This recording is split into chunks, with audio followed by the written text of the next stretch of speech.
quer ver? Deixa eu pegar aqui para vocês a referência certinha. Ó, Briga na Procissão, de Chico Pedrosa. Tem muitos cordéis dele e o Lirinha faz interpretação, né? Puxa vários desses textos e outros textos também. Como eu disse, muitos deles a gente nem consegue identificar, na verdade, né, quem que é o autor. Eles acabam compilando da sabedoria popular e acaba fazendo a divulgação. E o Lirinha, durante muito tempo, foi vocalista de um grupo que chamava Cordel do Fogo Encantado. Agora eles voltaram, inclusive, há uns anos, né? Mas na primeira fase que eles... olha lá, a Angélica conhece. Eles voltaram agora, viu, Angélica? Não é exatamente como era antes, mas, enfim, continuou muito bom. E sempre com esse papel, né? De fazer essa divulgação, né? Da cultura popular, enfim, do Nordeste, né, não só enfim, da própria, do cordel, que a gente vê em vários lugares do Brasil, mas ele acaba puxando também, como a Angélica está falando aqui, né, contos diversos, poesias diversos, então, assim, muito, muito bonito, fica a recomendação aí para vocês, tanto do grupo, né, do cordel, como do Chico Pedrosa, que é, nesse caso aqui, o autor do texto. Depois, no finalzinho, a gente ouve de novo. E é fantástico, né? A interpretação dele é maravilhosa.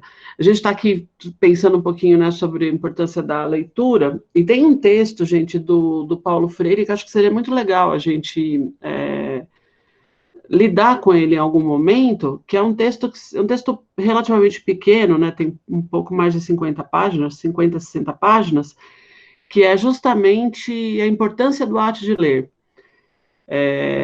Ele é um texto que são ensaios, né? Ele vai... Até coloquei para vocês, acho já lá no Padlet, se não me engano. Hoje eu estava atualizando lá umas coisas. Coloquei um dicionário do Paulo Freire, que é bem bacana, e a indicação desse texto. Se eu não terminei ainda de colocar, depois eu coloco mais tarde a indicação da obra, que estava fazendo agora antes da gente começar o nosso encontro. Mas, então, assim, para resgatar um pouco essa dimensão, né, assim, a gente hoje começou o nosso encontro falando um pouco, né, sobre como a gente está naturalizando, né, a violência, a gente está banalizando todas essas situações de catástrofe que a gente está vivendo, e me parece que cada vez mais a gente se sente impotente e muitas vezes sem condições de efetivamente sair dessa situação, por ser um problema muito complexo, né?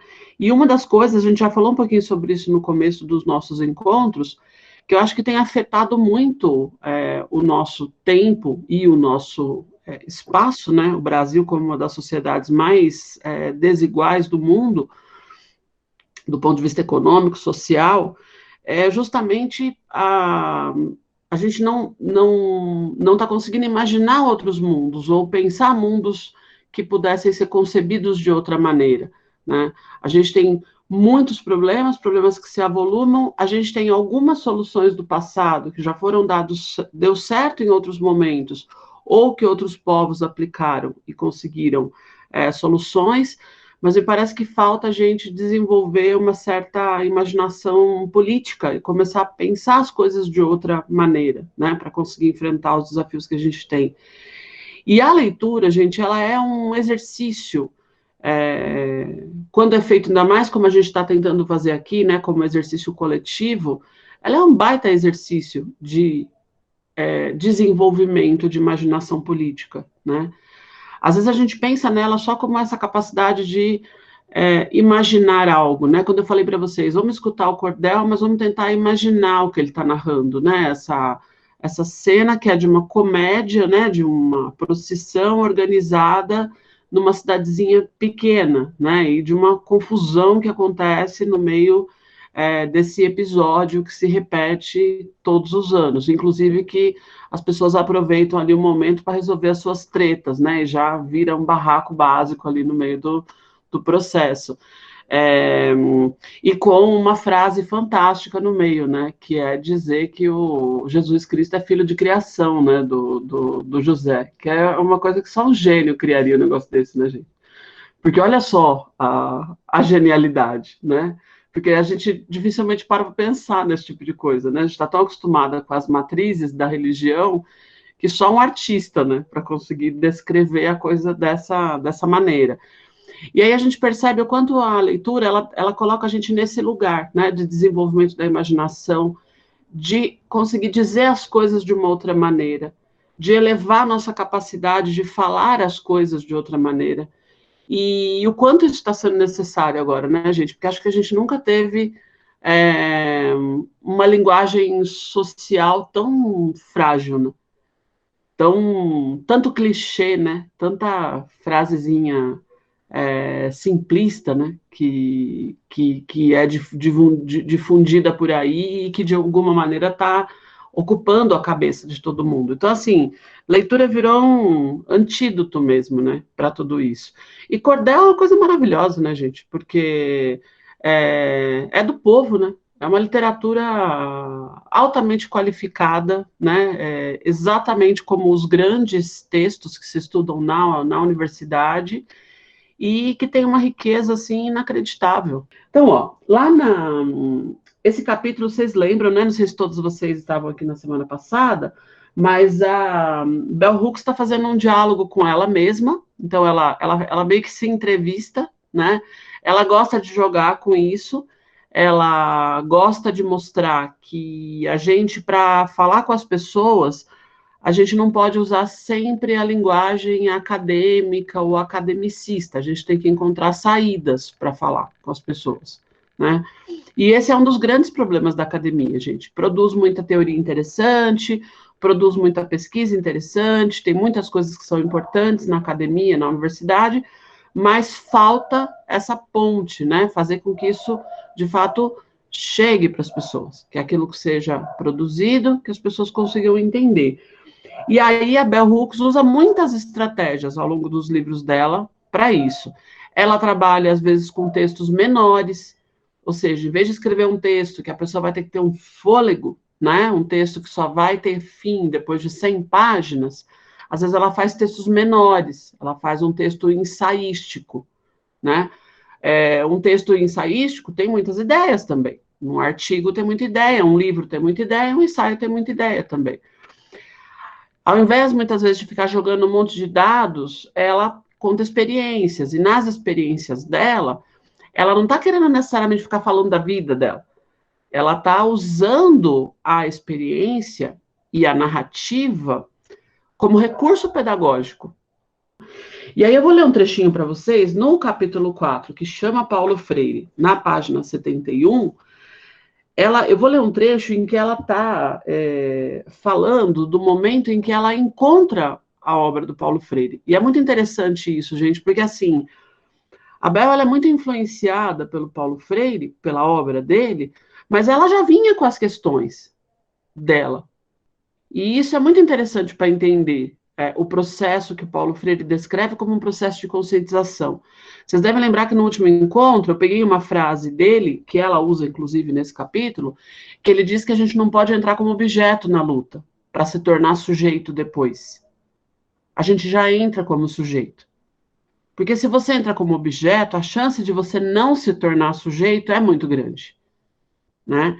E por que o Paulo Freire fala isso? E por que a Bell Hooks fala isso? Porque, gente, tem muita gente, mesmo dentro da esquerda, que acha que só vai haver um sujeito de luta quando ele estuda determinadas coisas, quando ele passa por um processo de formação. E o Paulo Freire justamente nunca vai negligenciar o papel da teoria, mas ele também nunca vai dizer que ela é o suficiente, ou que sem ela você não pode ter luta. Então, ele vai sempre trabalhar com as duas dimensões, a teoria e a prática e a teoria. Você só consegue se conscientizar ou compreender algo na medida que você está na militância.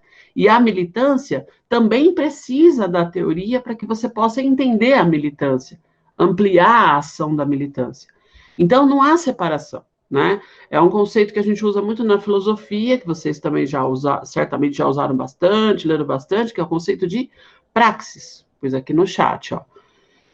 Teoria e prática são duas coisas que estão juntas. A separação só aconteceu porque tem bastante gente por aí que ou só faz uma ou faz a outra, e aí começa, então, a questionar a outra dimensão. Então, a Bell Hooks, ela já vinha com muitas questões. Quando ela encontra Paulo Freire, aquilo vai fazer muito sentido para ela. E eu acho que uma das coisas mais ricas, né, que a gente consegue tirar do Paulo Freire, que tem a ver com essa junção entre a vivência do cotidiano e aquilo que é produzido na academia, é quando você pode, a partir de um conhecimento que foi produzido, ou de uma teoria que foi produzida, é quando faz com que você possa olhar esse próprio cotidiano que você experimenta todo dia, da hora que você acorda até a hora que você vai dormir, e você pode vê-lo de maneira radicalmente diferente.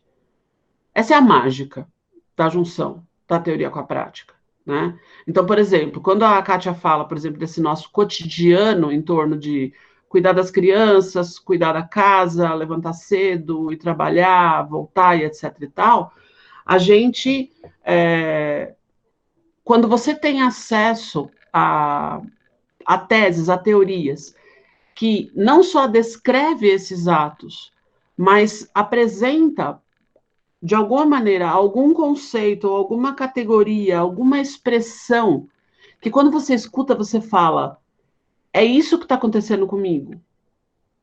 Essa coisa aí que essa pessoa está falando diz respeito à minha vida. Na página 71, ela diz o seguinte: encontrei Freire quando estava sedenta, morrendo de sede, com aquela sede, aquela carência do sujeito colonizado, marginalizado, que ainda não tem certeza de como se libertar da prisão do estado de coisas. E encontrei na obra dele, e na de Malcolm X, de Fanon, etc., um jeito de matar essa sede. Encontrar uma obra que promove a nossa libertação é uma dádiva tão poderosa que, se a dádiva tem uma falha, isso não importa muito. Então, ela fala isso justamente porque nos Estados Unidos, nessa época, e entre as feministas, tem muita gente que critica Paulo Freire. Critica Paulo Freire por ele, muitas vezes, falar da perspectiva apenas do homem e não considerar as especificidades da mulher.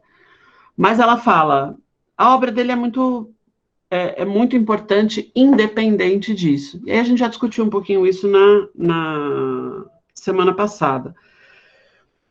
Tem uma frase, gente, nesse capítulo, que é o seguinte: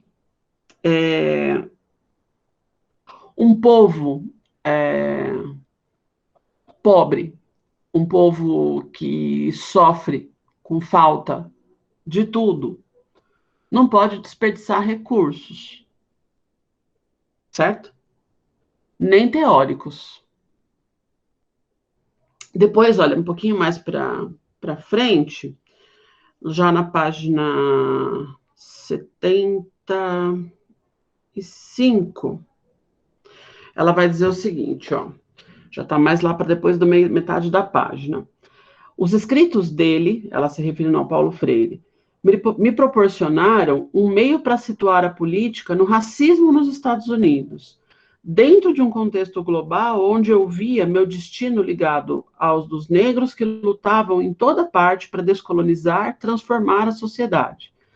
Mais que na obra de muitas pensadoras feministas burguesas brancas, na obra de Paulo havia o reconhecimento da subjetividade dos menos privilegiados, dos que têm de carregar a maior parte do peso das forças opressoras, exceto pelo fato de ele nem reconhecer as realidades da opressão e da exploração distinguida segundo os sexos. Esse é o ponto que as feministas acabam fazendo a crítica, que ele não pontuava essa diferenciação. Mas, como eu disse para vocês, isso é uma questão que, né, não estava tão em voga naquele momento. Mas ela chama atenção aqui sobre o como, para ela, é importante o fato dele ter reconhecido uma dada subjetividade, ou seja, reconhecido um sujeito, o sujeito oprimido. Quando que nas relações de conhecimento, como a Kátia falou no começo da fala dela, no geral, na relação de conhecimento, só o professor é reconhecido, nunca o aluno é reconhecido. E o Paulo Freire vem para inverter essa relação. Lá na página 77, ela vai perguntar para ela o seguinte: como foi para você interagir pessoalmente com Paulo Freire? E aí ela vai contar quando ela conheceu ele. Ela conheceu ele pessoalmente, uma vez que ele foi para os Estados Unidos. E aí ela conta o seguinte, veja só. Para mim, nosso encontro foi incrível. Fez de mim uma estudiosa dedicada e uma camarada de Paulo para sempre. Vou lhe contar a história. Há alguns anos, Paulo foi convidado a vir à Universidade de Santa Cruz, onde eu então estudava e dava aula. Veio fazer seminários com alunos e professores do terceiro mundo e dar uma palestra pública. Eu não tinha ouvido sequer um rumor de que ele estava vindo, embora muita gente soubesse o quanto o trabalho dele significava para mim. Então, olha só, ela já estudava na universidade, as pessoas sabiam que ela estudava Paulo Freire, o Paulo Freire estava indo para falar lá e ninguém contou para ela que ele estava indo falar lá. Imagina se ele vai e ela não descobre, como ela ia ficar um pouco nervosa, né? Então, eu acabei descobrindo que ele vinha. Mas me disseram que todas as vagas para o seminário já estavam preenchidas. Ou seja, não queriam que ela fosse escutar o Paulo Freire. Protestei. No diálogo que se seguiu, me disseram que eu não havia sido convidada para os encontros por medo de que, levantando críticas feministas, eu atrapalhasse a discussão de questões mais importantes. Olha que história maluca, gente. Eu fico imaginando como que o Paulo Freire escutaria uma coisa dessa, né? Chegar para ele e falar assim: olha, nós achamos melhor que uma moça negra, feminista, não venha escutar você, porque ela vai acabar atrapalhando a conversa, entendeu? Como que vocês acham que o Paulo Freire ia escutar a um absurdo desse, né? Mas só para vocês verem como é que funciona a academia, gente. Olha que doideira, né? Acharam por bem que ela não fosse, entendeu? Né? Isso é a cara da academia, gente. É impressionante. Quando eu vi essa história pela primeira vez, eu falei, incrível como as coisas não mudam, né? Ok. Embora me tenham deixado participar quando alguém desistiu no último minuto, meu peito já estava pesado com essa tentativa sexista de controlar minha voz e de controlar o encontro. E isso, é claro, criou uma guerra dentro de mim, pois eu de fato queria interrogar Paulo Freire pessoalmente sobre o sexismo em sua obra. Ela queria mesmo provocar ele. Ela queria chegar lá e falar para ele: escuta, por que você só fala dos homens? Por que você não fala das mulheres? Por que você não fala da gente, né? Ou seja, o pessoal estava certo, mas claro que ele não ia se incomodar, né, gente? Então, com cortesia, eu tomei a iniciativa na reunião.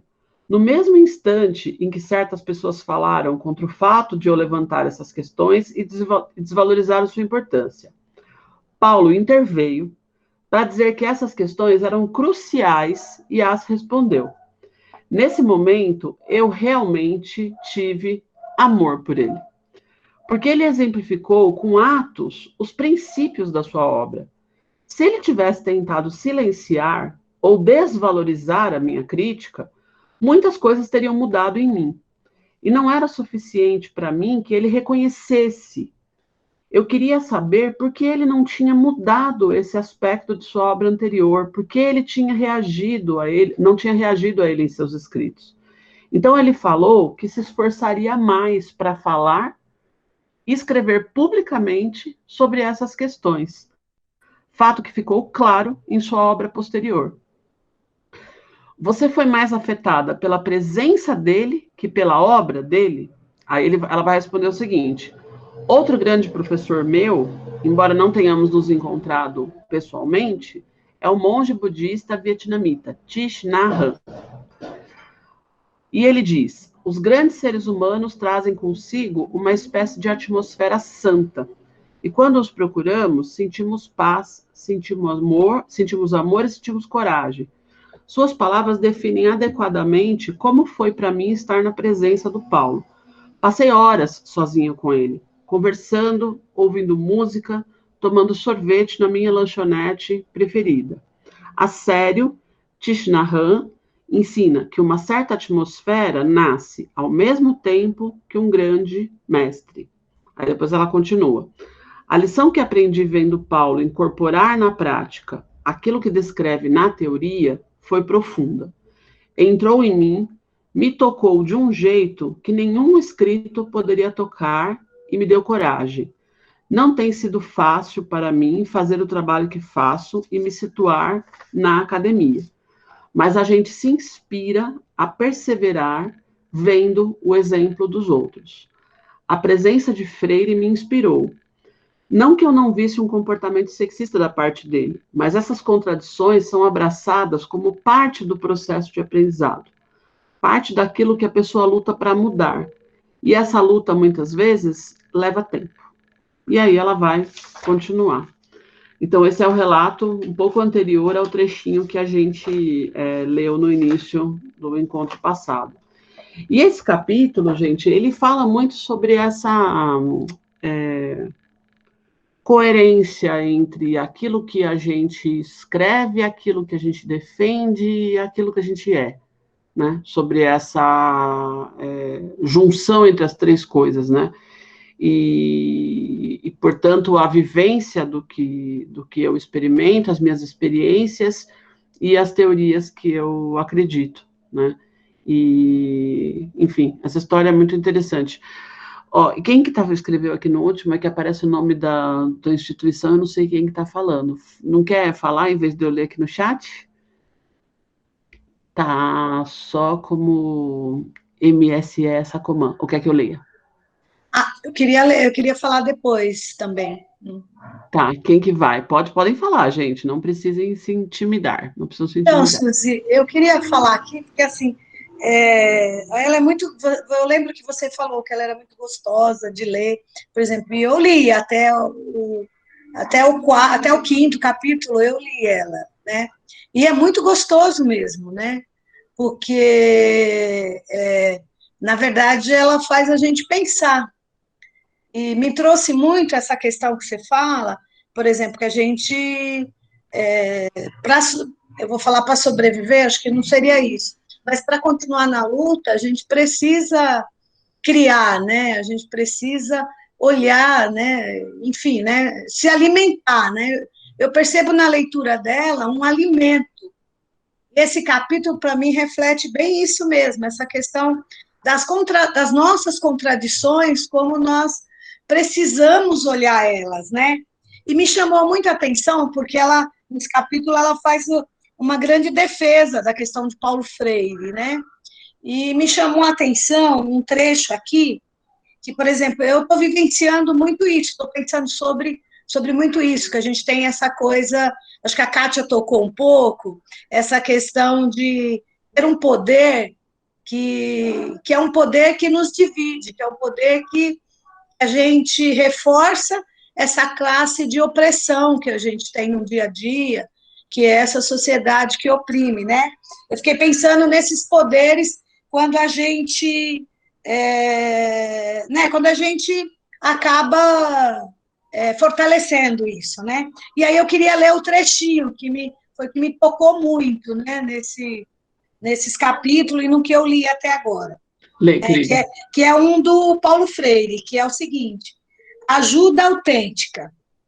Não é demais insistir. É na página 76, Tá. gente, tá? É um trecho. Então, ajuda autêntica não é demais insistir. É aquela em que cuja prática os que nela se envolvem se ajudam mutuamente, crescendo junto no esforço comum de como conhecer a realidade que buscam transformar. Somente numa tal prática em que os que o ajudam e os que são ajudados se ajudam simultaneamente e que o ato de ajudar não se distorce em dominação do que ajuda sobre quem é ajudado. Isso me chamou muita atenção, porque nesse período as pessoas têm precisado muito de cesta, muito de... Estão sem emprego, entendeu? Nessa condição. E eu deparo muito nessa questão, porque às vezes a gente tem um poder de transferir uma cesta e a gente, em vez de fazer com que as pessoas se sintam mais forte, tenham coragem para poder, a gente impõe, né? Então, assim, eu trago muito isso nessa preocupação, e aí é miudinho perto do que a gente está falando de uma academia, mas é um comportamento, na verdade, humano, que a gente acaba reforçando de uma sociedade tão opressora, né? E aí, como a gente traz essas pessoas para lutar junto com a gente, né? Para ser uma luta que a gente está ombro a ombro, não uma luta no qual eu utilizo algo que eu penso que eu tenho de dar para oprimir também o outro, né? Então, isso é uma grande preocupação nas formações que a gente trabalha, porque para os diretores, as pessoas que se formaram, não oprimir, né, as outras pessoas, né? Mas eu estou me alongando também para dizer isso, que a importância da leitura, né? Eu tenho tentado me arrumar nos meus horários, né, nas minhas correrias. Mas, enfim, né, acho que é uma coisa que é importante para a gente.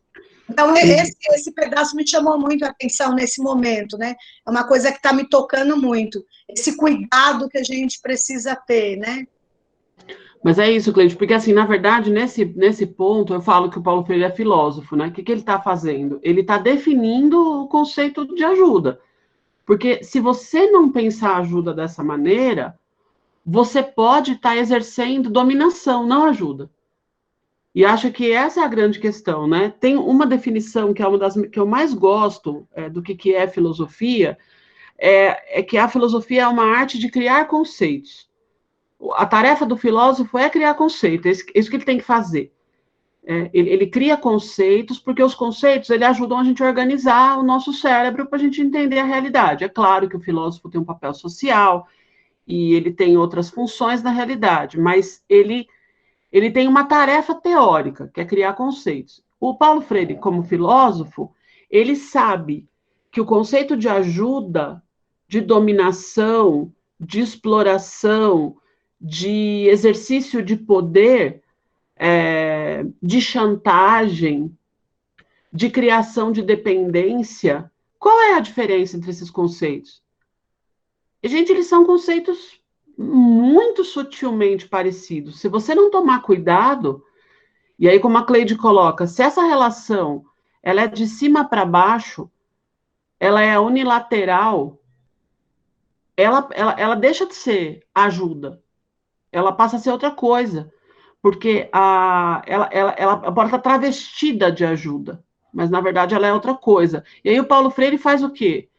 Ele vai garantir uma espécie de definição de ajuda, que é quando você tem sempre dois polos ou mais, né? No mínimo dois, mas dois polos ou mais, onde você tem uma relação. Agora, gente, a situação que a Cleide traz, ela é uma situação mais complexa. Por quê? Porque quando um dos polos está passando fome, ele já está numa situação de vulnerabilidade que nenhum ser humano deveria estar, certo? Então, como que ele te ajuda? E aí você entra numa situação muito difícil, né? E é por isso que tudo isso tem que ser pensado coletivamente. É claro que ele pode ajudar. É claro que ele tem muitas coisas que ele pode ajudar. Inclusive, não precisa ser te ajudar, mas pode ser ajudar o outro, ou seja, o grupo, né? Mas isso precisa ser pensado. Eu falei para vocês num dos nossos primeiros encontros que o Paulo Freire tem duas grandes influências filosóficas, e elas são duas influências filosóficas que são contraditórias, assim, na filosofia, mas ele não se importa com isso. Ele é muito criativo, ele não dá muita atenção para as bobagens das tradições filosóficas. Ele é muito influenciado pelo Marx, né? Obviamente, leu muito Marx, estudou muito a dialética marxista, é um grande estudioso de Marx, e ele traz isso, né? Quando a gente começa a estudar Marx, a gente vai ler o Paulo Freire e você fala, isso aqui está no Marx, né? Eu estou sacando de onde ele se inspirou para falar isso. Mas ele também usa uma outra corrente filosófica, que é a fenomenologia, que tem um princípio básico, que é não existe separação entre as coisas. Então, tudo tem que ser relacional.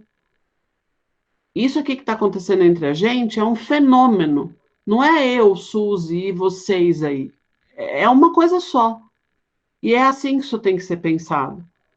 Então, é muito legal, assim, né? Quando a Cleide chama atenção para essa definição, Porque ele está fazendo, Cleide, um trabalho de ponta da filosofia, que é falar, gente, deixa eu explicar uma coisa para vocês, que eu pensei, que eu vi, e certamente ele está falando a partir do que ele viu dar errado também, né? Porque ele deve ter visto muita coisa, certo? Dar errado, né? Imagina num processo de alfabetização, Cleide, como que essa coisa desanda, né? Porque muitas vezes num processo de alfabetização, você pega na mão da pessoa, é ou não é? Né? Eu faço muita formação com os professores que trabalham no EJA, o pessoal conta isso. Por que o EJA certamente vai ser, provavelmente, a fase do ensino que mais vai ter prejuízo agora em termos de evasão, por exemplo? Porque quem ficou muito tempo fora da escola e volta, muitas vezes cria quase que uma relação de dependência com o professor pega na mão, e o professor vai lá fazer isso, porque não encontra outra forma de fazer. O Paulo Freire viu muito isso, trabalhar com a alfabetização de adultos não é uma tarefa fácil, né? E aí ele tematiza a ajuda desse jeito bonito, como ele diz, né, com toda boniteza. E é isso. E é uma coisa que a gente precisa refletir muito, porque não é um conceito para decorar, tem que pensar como é que isso funciona no dia a dia.